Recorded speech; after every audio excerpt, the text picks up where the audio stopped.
niyang kulikutin, pakialaman. Ang amahan ra ba ipalubong sa akong ama? Yung kinapulit yung kitsa may mapatay ni mo, pangit ni mo.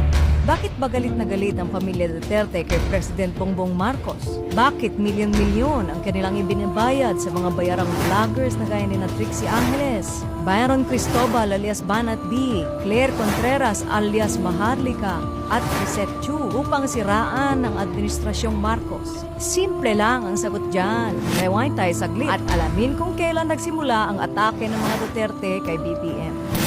At ayun na nga, nagsimula ito noong putuli ng walang pakundangang paglustay ng intelligence fund ni Vice President Sara Duterte. Inawi ng Kongreso ang 650 milyong intelligence fund na hiningi ni Inday Sara para sa Office of the Vice President at sa Department of Education. Ito ay matapos mapagalaman na nag-disappear ang 125 milyon na intelligence fund ni Inday Sara sa loob ng 11 days. Pagkatapos nito ay nagsimula ng mag-amok ang kanyang ama na si dating Pangulong Duterte at kanyang mga kapatid na si Pulong at si Baste.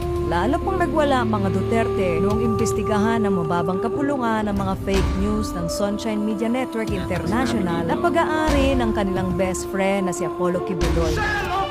Sinuspinde ang prangkisa ng SMNI at ngayon ay iniimbestigahan naman ng Senado si Kibuloy dahil sa kanyang pangmomolestya ng mga babaeng miyembro ng kanyang kulto na Kingdom of Jesus Christ. Umabot lalo sa sukdulan ang galit ng mga Duterte kay BBM noong bawasan ng Kongreso ang pondo ni Paulo Duterte na nagpasasa sa pondo ng bayan noong nakaupo pa ang kanyang tatay Digong. 51 billion lang naman ang pondong inilaan para sa distrito ni Paulo Duterte noong Pangulo pa ang kanyang ama. Kaya naman noong bawasan na ito ay galit na galit. Gusto pang pagbitiwin sa pwesto ang Pangulo. Sa madaling sabi, galit ang mga Duterte sa Administrasyong Marcos dahil sa pera at kapangyarihan. Ang kakapal mooks!